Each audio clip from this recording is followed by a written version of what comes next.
Hi, everyone. I'm here with Ido Sternberg again from Jellup, and we're going to answer all of the Q&A questions that we didn't get to during the webinar last week. So we're going to jump right in. We're going to go question by question and, give us as succinct and complete an answer as we can for each one. So to kick things off, we're going to start with Damien's questions, and I'm going to just read it off. How many testing ads should you run simultaneously? I think these are a bunch of questions around testing together. What sample size is enough to make an informed decision? And do you mostly run static image ads for your campaigns? Or why don't you use many videos or carousel ads? So I think there's three questions here. So why don't we start with the two first ones, which are around testing and just kind of like how many different ad sets do you usually run simultaneously? And what's the kind of sample size, that the number of people you need to reach and need to interact with the ad for you guys to make a decision of what's working best? Definitely. So yeah, we usually start with around 6-7 different targeting methods for each platform, like one for Facebook, 6-7 for Facebook, 6-7 for Google, and we try some 15-20 different creatives across them. There's no universal number, but this is usually enough for us to get meaningful results and sufficient statistical evidence to know if a certain ad is underperforming. In terms of the sample size, it's not so much about number of people. It has more to do with dollars spent on ads. Because for that matter, when a visitor from India or from Indonesia are not comparable to an American or West European visitor. So it has more to do with the mileages and more in dollars, advertising dollars, rather than number of views or clicks. But all in all, it also has to do with the pricing and with the creatives. But basically, until the conclusion presents itself. Got it. Yeah, no, I think that just kind of goes to some of the complexity that you have to deal with when also you're advertising on a platform like Facebook, that you are really able to target the whole world. And so you might be able to get a lot of people who are interested and who are very cheap to get them to click on your ad, but they might be from somewhere that actually there's absolutely zero chance for them to actually purchase the product. So, I'm gonna chime in here with a question, like what in general, when you guys are, I know you guys are constantly testing and optimizing, but when you guys start that process, like what is the kind of budget level that you guys usually use for even just kind of like that initial test where you do the initial run of ads? Are we talking a few $1,000s? Are we talking here around $10,000? Even just very ballparky, like what would you say might be the ballpark? Very hard, very hard. I would say that 10 times, 20 times the average order value should give you some idea. Got it. So if your product is being sold at $50, I would say that after $500, $1,000, you should get a good idea of where it's going at. Great. Yeah, and definitely we know that to take that with a grain of salt, but this is just very ballpark, and of course on a specific campaign that can differ. So let's go on to the second part of the question, which is asking more about creative strategy, and it's just they're asking, since Jellup tends to run primarily static image ads, is there a reason why you don't use video ads or carousel ads so much?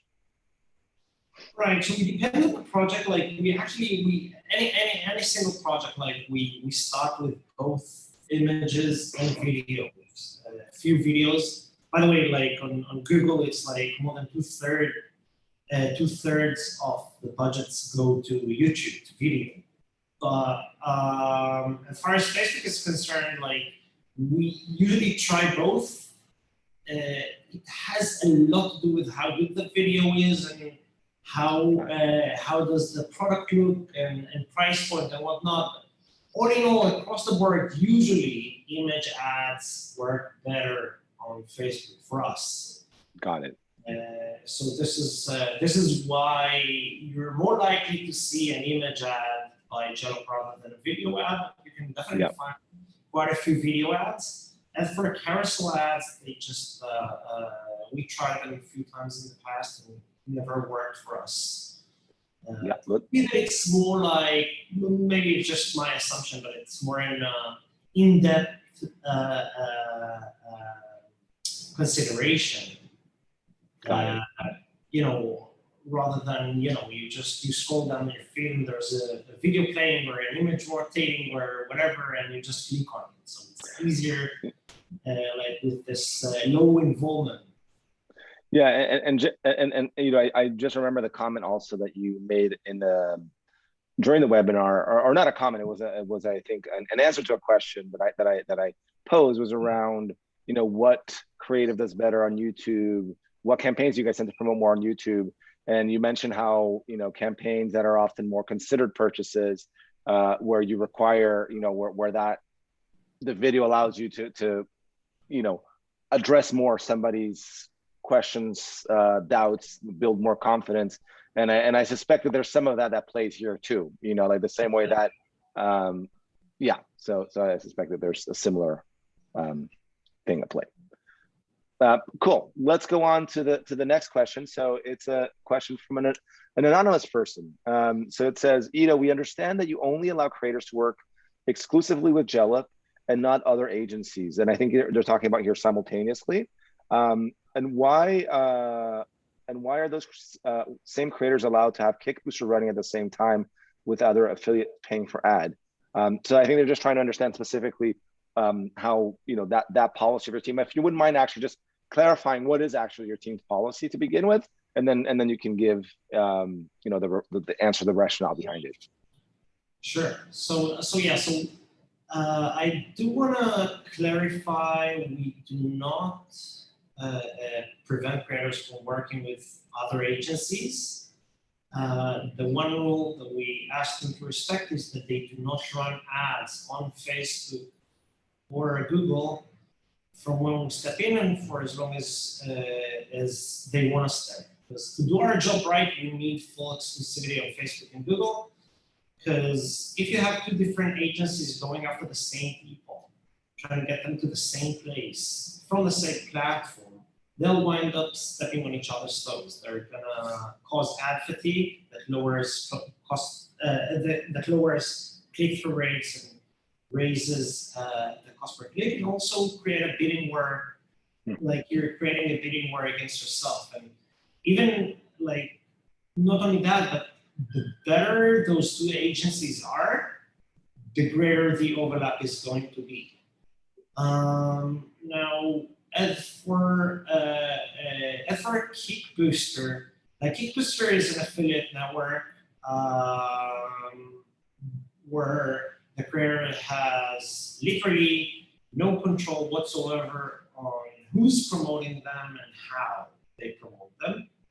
And how they're promoting them. And by the way, we had a couple of creators who got in trouble with Kickstarter for that because affiliates sent unsolicited emails on their behalf. But all in all, Kickbooster, if a certain affiliate chooses to spend their own money on promoting a certain project, they'll probably not going to be able to spend much. So it's going to be at very, very low level and very little overlap with what we do. Usually what affiliates do is just bid on your branded keywords, like the name of the project, the name of the creator, the name of the company, which is the low-hanging fruit. By the way, this is something that we do as a complementary service. Pledges originated from branded search campaigns are free of charge because there could be some cannibalization with what the creator could have gotten through the Google organic results. But usually, if an affiliate would spend their own money on promoting and getting the 10% cut, 15% cut, I'm not sure. It's very unlikely that they'll be able to spend more than a few bucks efficiently. Yeah, no, that's great. And so I think just one point that I want to point out here really quickly, more about Kickbooster, not of course about any of the things Jellup, Ido mentioned about Jellup's rationale and whatnot, is it is in general. I think this isn't some restrictions that Kickstarter has around referral marketing programs. It's just really important if you are wanting to tap into that to make sure you read in Kickstarter's help, area about the limitations that they have for referral programs, because they can be quite strict when referral programs might lead people to, in your name, take actions that are in breach of Kickstarter's rules. So I just wanted to make that general comment about referral programs. And with that, let's move on to the next question. And this is a question from Johanna. So hi, why did, and asking why did you suggest pushing the ads at the end of the campaign and not the middle? Is it because it usually starts lagging or fizzling out at the end?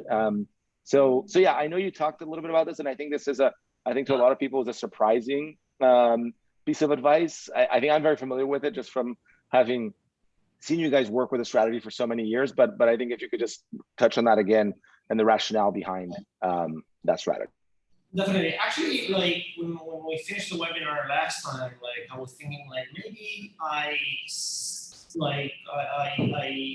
the wrong message, because it's not entirely true that we push all advertising dollars or most of the advertising dollars in the last few days. The first few days are also super important. The thing is this: like at the beginning of the campaign, you have the momentum of the beginning. Kickstarter features you, friends and family, the leads you've collected. Kickstarter many times pushes, promotes your project, and you also have the early birds. So all in all, like these, like especially the scarcity effect of the early birds play in your favor. So this is also the first 2-3 days also make great time to spend advertising dollars. On day 4, you're already into the mid-campaign slump, where you don't have such a leverage, such a tool to rush people to make them make a decision. As you get closer to the end of the campaign, both the social proof and the sense of urgency grow. And we mentioned last time, like the numbers shown next to the video have an enormous influence over people's decision whether or not to watch your video. So the more you grow the number of backers, the more you grow the amount raised, and the less time you have left, the more people are to want to see what the fuss is all about, and also take action. So like we usually start moderately around $500 on day 1, then we grow it as much as we can on day 2, day 3. And then usually on day 4, like we start lowering the budgets, getting ready for the mid-campaign slump. And around 7-10 days to go, like we constantly try to grow the budget as much as we can within the creator's guidelines, but it is the last week where we really start pushing, really ramping up the spend, because again, like conversion rates are, for the same person, the conversion rates should be higher. Like if you were to take a person to a page where he sees 24 days to go and I don't know, 20,000 raised, or if you take them to a page where they see 24 hours to go and I don't know, 100,000 pledged, it's a different thing. People are much more likely to at least want to watch the video. No, and it's interesting. I think that's, there's this organic interest that's generated when a campaign is very new or when it's right about to wrap up, because I think there's this special urgency or newness in those moments that just it's hard to recreate at any point during the campaign. And thanks for kind of doing that deep dive and even providing a little bit more context around how your team tends to think about engaging throughout the entire journey of the campaign. And now let's move on to Penelope's question. So Penelope was asking, have you at Jellup experimented with Reddit ads? If so, what happened? If not, why that decision? Right, so we never experimented with Reddit. Over the years, like we tried, of course, we started with Facebook, we branched out to Instagram and then Google. It took us years to get to a point where Google accounts for 20% of the budgets. Instagram was also like usually doesn't come to more than 5%, 10% of the total budget. We also tried a little bit, we experimented with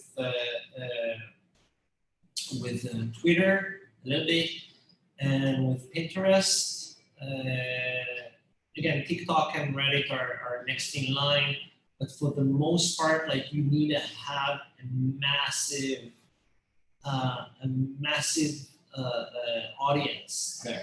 Because at the end of the day, like again, going back to our webinar, like Kickstarter is a niche, and like I know Reddit is not tiny, but it's not half as big as Facebook.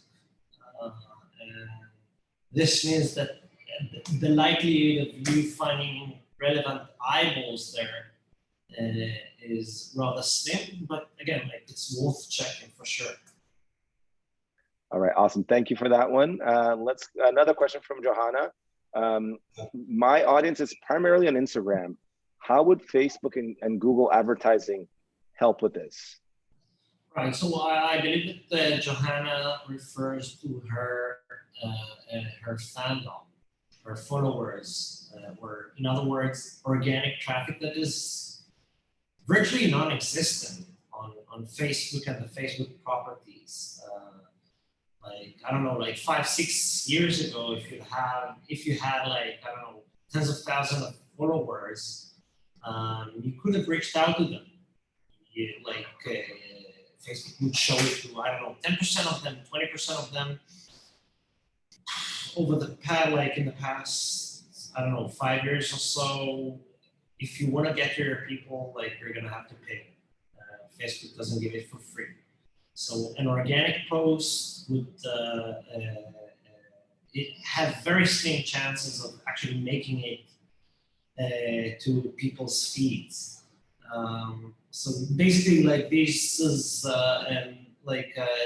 Johanna is referring to to organic traffic, where our game is paid traffic.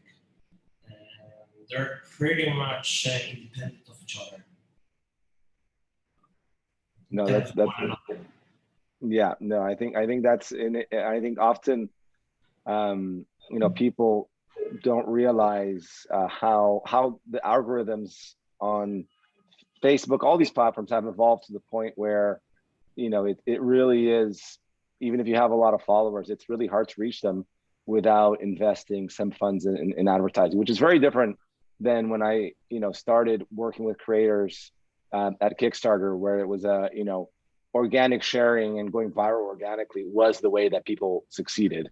But that's, definitely, not to say that it's impossible to do that nowadays, but it's very, very rare because of all the algorithm changes.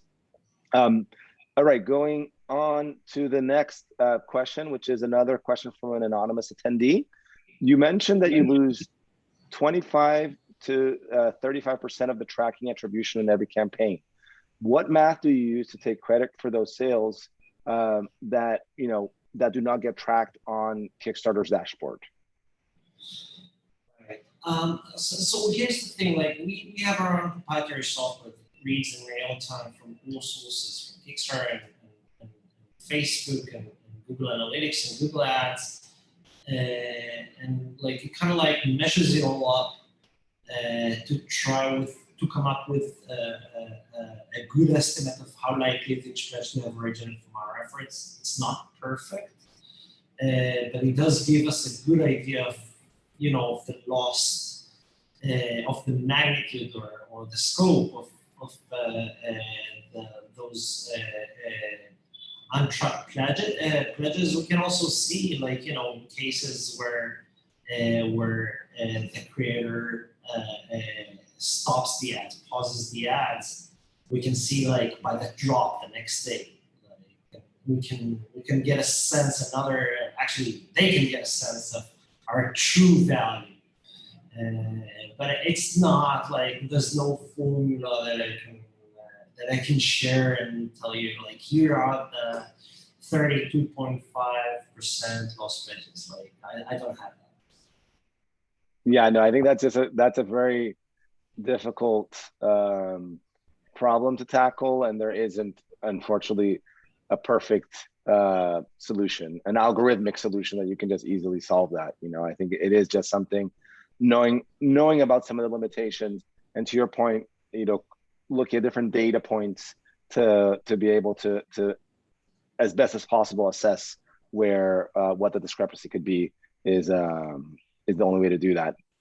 Looking at Morgan's question next, when is the best time to contact media agencies such as Jellup? Should we wait for the Kickstarter launch or contact them earlier on? If so, how long before the launch? Right, so definitely do reach out before we launch. We ask our creators to give us 7 days heads up before launch. Basically, when you have the main video and rewards on your project page draft, that's the time for you to share it with us. Again, at least 7 days before launch, so that if this is a yes, we'll have enough time for onboarding and campaign setup. But to answer directly, whenever you have the project page draft with the main video and rewards, no later than 7 days before launch. Awesome. Then let's take Benise's question. Can you help creators understand what we need to prepare to help a company like Jellup to be successful? The audience building, to help the paid media front to be successful. The audience building is a big part, as well as asset creation, planning, different format, tone of questions. So I think it's really, how can creators partner with you to help you be successful? Like everything from what kind of assets they need to give you, what type of guidance or help with audience building and so forth. So what is that that you need from creators? Right. So during the preparation period, like, I don't know, 2-3 months before launch, the most important outputs that we're gonna need from the creator are kick-ass assets, mainly the main video, but again, images and videos and GIFs and whatever you have, just saying over. We'll find the best ones and let them rotate and compete against one another. So it's very important, like I'm talking about the videography and photography and copy. It's all super important, and super important that you do it, that you get help from those who've done it in the past. Again, it's a totally different game from the e-commerce world. Different people, different motivations, different buttons that you want to push, but the quality of the assets has, like, the content build is super important. The other important thing that they have to work on is the community build. Now, again, like, it's kind of like, it's not in line with my interest, like, on the face of it, because, like, we do live ad campaigns, so why would I want creators to spend money with someone else building the community? So the thing is this, like, the day one is the most important day of your campaign.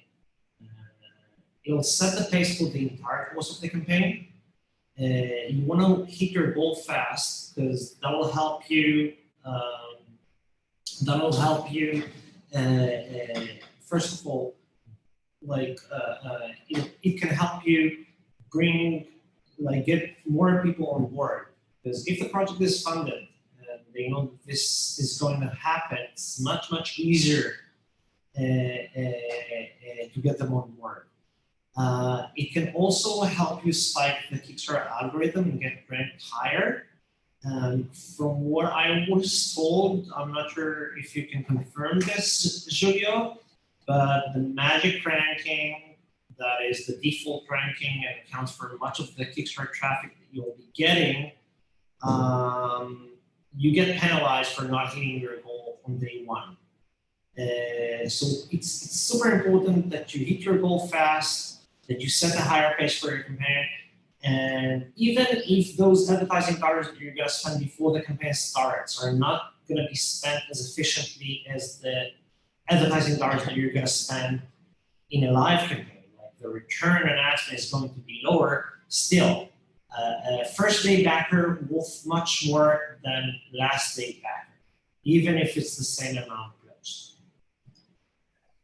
And just to your, I don't think, again, intentionally, I don't think there's anything coded into that algorithm that would that prioritizes a campaign that's funded on day one. But I think probably in a non-intentional way, just when you consider popularity, all these things that it takes into consideration might, in effect, end up creating a situation like that. I don't think, and even just knowing from my time at Kickstarter that wasn't something that was ever intentionally coded into that, but also knowing that algorithms, they manifest often in ways that are beyond the designer's originally intent, when the algorithm is actually responding to things. So, so next up, let's look at Daniel's questions. What is the highest product price point that early adopters are likely to purchase a product on the first visit? So I think, I think let's answer his very specific question here, not just a general, like, what's the highest price point that we've seen Kickstarter creators be able to launch successfully, because I think that price point can get pretty high. But I think he's trying to understand, like, without that like, what's a price point that people can buy almost impulsively? They might just get to the project page and make that decision. So from your experience, do you have kind of a ballpark where you would look at where you would expect that price point to be? Right. So, I mean, we've had successful projects starting at $19, and we've had starting at the $2,000. Right now, we're actually promoting the fourth, I think, campaign by Transformer Table. It's now live on Kickstarter. It's Transformer Couch, and this starts at 1,500 Canadians.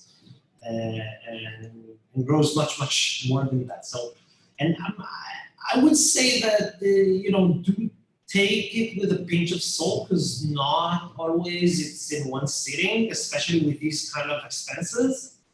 So we very well could be that many backers are going to need 2-3 visits before they pledge. But all in all, like. It is, of course, much harder to convert people at these prices, certainly in the first go. But I wouldn't say that anything above $1,000 or $2,000 is not for a Kickstarter. Definitely, I have quite a few good examples to give of high average order value campaigns that did very well, including Transformer Table. By the way, it was the most fun Canadian project ever. Awesome. Yeah, no, I think that aligns with what I've seen. I do think, I think, Daniel, what I would suggest is if you are doing a product that has a higher price point, you just have to think about the reality that people likely won't pledge on their first come to your project page, or there's a high likelihood. So how can you, how can you think about that multi-touch approach that you might need, or the reality that somebody might need to come to your page multiple times before they're ready to make that investment. All right, let's go on. The next question is from Adam Webb. How do you feel about running ad campaigns for a project after another agency has run ad campaigns and those campaigns didn't perform? Right. So actually, Adam is now our client. We just onboarded him over the weekend, and we start working together soon. Actually, we have a meeting tomorrow, so maybe I'll tell him in person too. All in all, I mean, it depends. Like, it depends on which was like who was the first agency and who's the second agency. For the most part, like, I mean, if you were running with the best and they didn't manage to do it, then it may, it may make sense to try another agency, but most likely it's not gonna happen. If you work with a second tier agency at first, and they didn't get to spend much advertising dollars or spend them efficiently, then it'll probably like it has better chances to succeed with a better agency. So there's no, again, like no universal answer here. Actually, there's another question hiding here. And how do I feel about running ad campaigns for a project after another agency has run ad campaigns successfully? Like, if they do a good job, like, would you still want to try?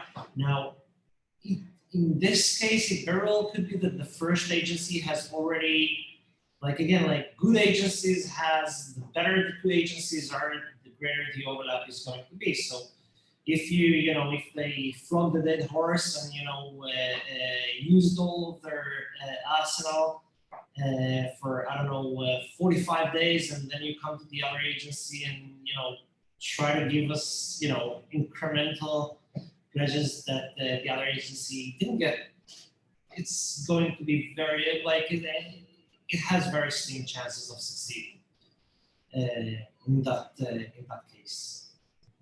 No, I think that was great that you kind of brought up that second question, because I think this is something that, I think people who haven't run Kickstarter projects don't realize that it is quite common for creators who are tapping into digital advertising to work with more than one agency during the life of their project. I'm not going to, I don't have a statistic to tell you whether it's 20%, 50%, or what that is, but I can tell you from all the creators that I talk to that it is not an uncommon reality for a creator to start working with one agency and either it doesn't work out, or, as Ito was saying, it works out, but they get to a point of diminishing returns, and then they want to, try working with someone else who might have a slightly different methodology, slightly different, ad tech, and so this is something that creators should think about and should realize that this question might apply to you once you launch. And now we're on to the last question, and Ito, thank you so much for sticking on. I know we're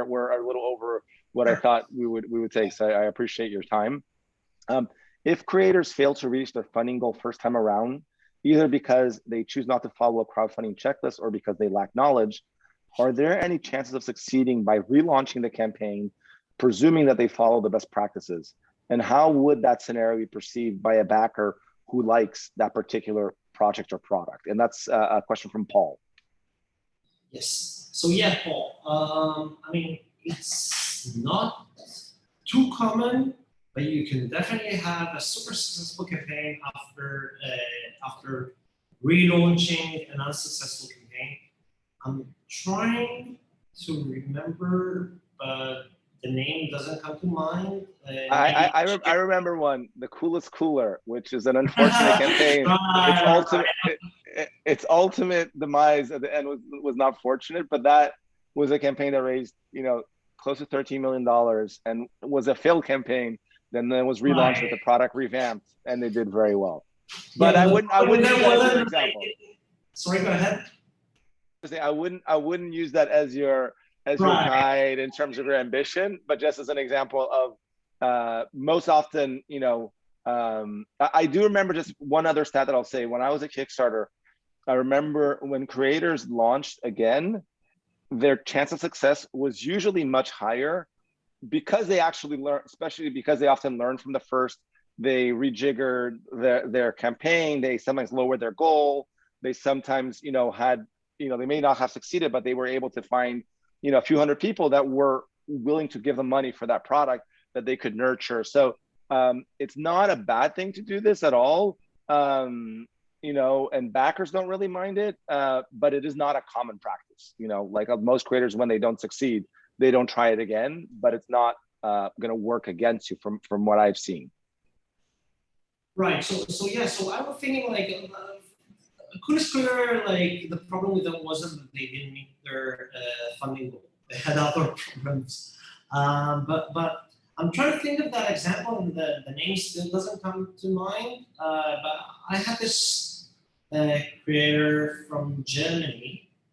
It was a lunchbox, and like they tried first time around. They had a gross video, I must say, and it didn't take them more than 2-3 days to realize that this is going nowhere, and they canceled the project. They took our advice and really like rebuilt their project page, especially the video. The video was great. The second video was great.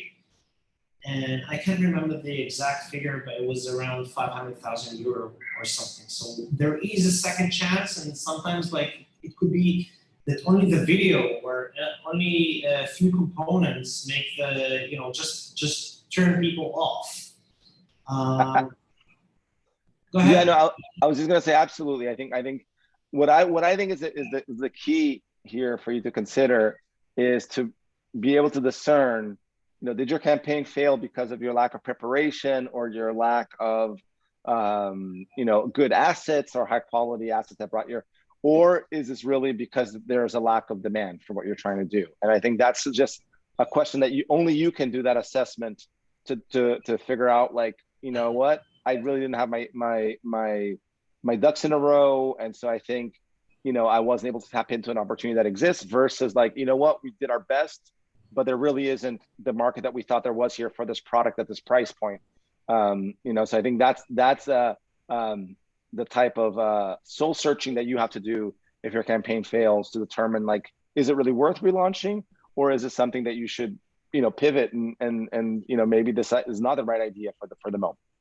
Definitely, but there is a second chance, and like when I go over like serial creators, like I see their history, many of them had unsuccessful campaigns, and it's not the end of the world. Like again, if things go south and your campaign is going nowhere, I wouldn't even wait. Like if you don't believe that you'll hit your goal, I wouldn't wait. I would just cancel the project, communicate it to the backers, and explain like that it takes some time to recuperate and improve for this to be more successful, and that you'll be happy if they can back you when you're back again. And you once you relaunch, you reach out to them and try to win them back.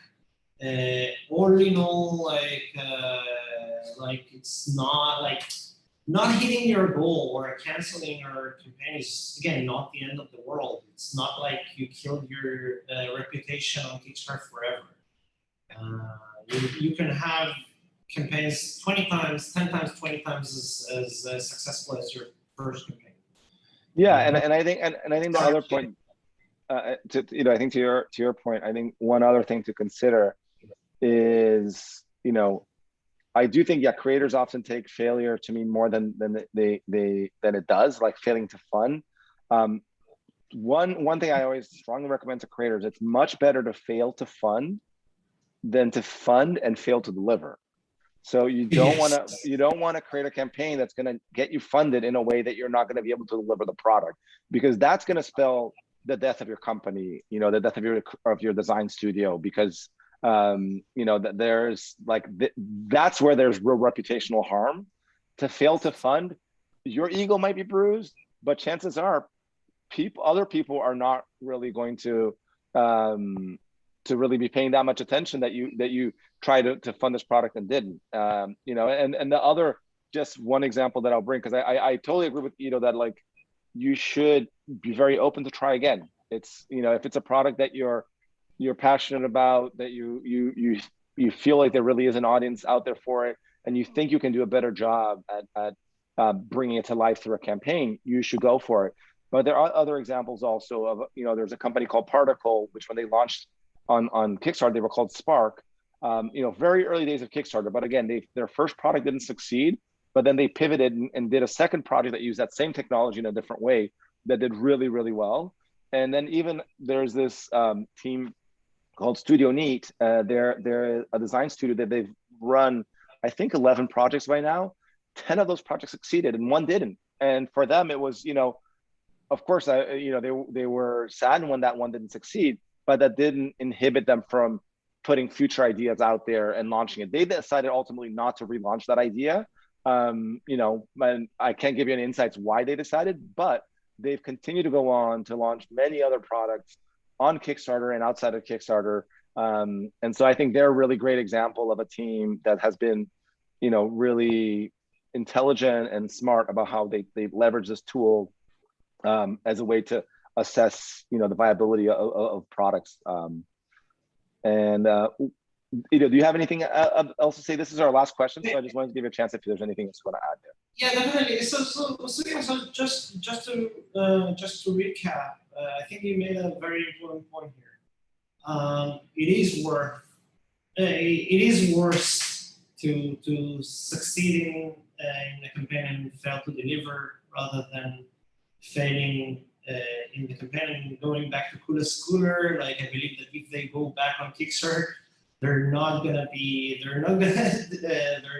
find the same enthusiasm they found last time. I would say that, and many times, like, creators, they're so invested in their theme and in their campaign that they sometimes get the misconception of the entire world is watching us and, refreshing the page. They're not. So if I back their project, I put like $50. You cancel the project, they got them back, like, no hard feelings, it's okay. If backers ever dive into the history of the campaign, then of the creator, then yes, it would be much, much worse if they see that it took you 3 years to deliver rather than you had a failed campaign. Totally. Cool. Well, I think, thank you so much for your time. I'm going to wrap us up here. I know we've already, 15 minutes over, I think, what we had planned. But this, I think, has been super helpful. I really appreciate, I think our event attendees will really appreciate all, I think, these kind of in-depth answers to their questions. So with that, I'm going to say thank you, everybody who tuned in to get this extended Q&A. And